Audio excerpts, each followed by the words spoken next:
Welcome back, guys. I did put I put a post on my YouTube channel, and asked what you guys would like to see, and one person did vote on that, so I'm gonna give them what they asked for, because engagement. You guys asked for it.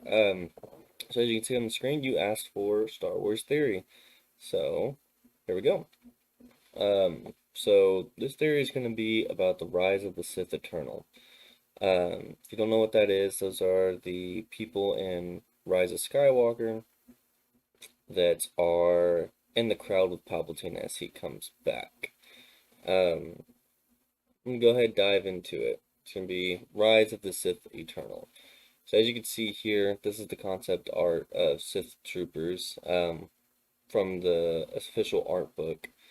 To understand the Sith Eternal, we must first revisit Emperor Palpatine's reign and his obsessions with immortality and Sith supremacy.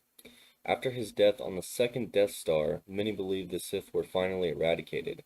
However, evidence suggests otherwise. The first piece of evidence comes from Star Wars Rise of Skywalker. In the film, we witness the shocking return of Emperor Palpatine, but how did he survive his apparent demise? This is where Exegol comes in, a hidden Sith world where Emperor Palpatine resided, but he was not alone. He was surrounded by the Sith Eternal, a secret cult of dark side worshippers who had been meticulously plotting and preparing for his return.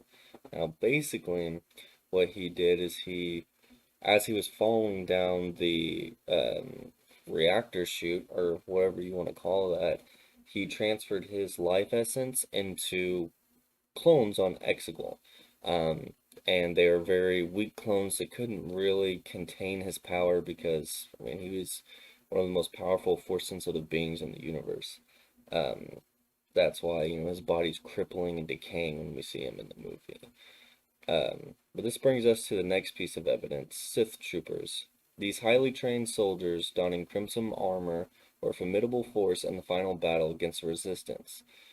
But who were they and where did they come from? They didn't really explain that much in the movie, but based on Wikipedia and other sites, this is kind of what I have for you.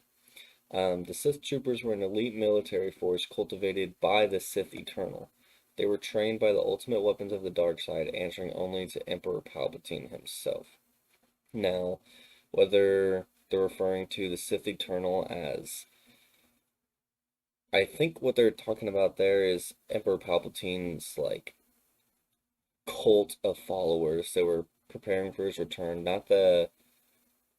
like not the spirits of all the Sith before him that he was talking about, specifically just followers. Not even, it doesn't even specify that they're force sensitive, so I'm just thinking of like people that are backing him. Kind of like how Count Dooku are backing, I mean, people were backing Count Dooku's cause. Kind of doing that, but more of like a cult. Um, the final piece of evidence lies in the Sith fleet assembled by the Sith Eternal. This armada of Star Destroyers posed a significant threat to the galaxy and showcased the sheer power and influence of the Sith Eternal. Our theory suggests that the Sith Eternal, with their intricate network, operated secretly throughout the galaxy, biding their time and working tirelessly to rebuild the Sith Order and ensure Emperor Palpatine's return to power. So what does this mean for the Star Wars universe? Could the Sith Eternal still exist? Are they still out there trying to maybe find a new leader? Can't be Kylo Ren, he's gone. But perhaps Rey? Perhaps Rey's turned to the dark side. We do know we're getting 3 new movies with Rey in it, so there's gonna be some kind of Sith there. Maybe it's just the Sith Eternal. Maybe they'll expose that there are a lot more Force-sensitive Sith out there, and they pose a threat to the galaxy. Anyways, thank you guys for watching. Thanks for letting me know what you wanted to see. I'll post another post and you guys can let me know what you want. See y'all later.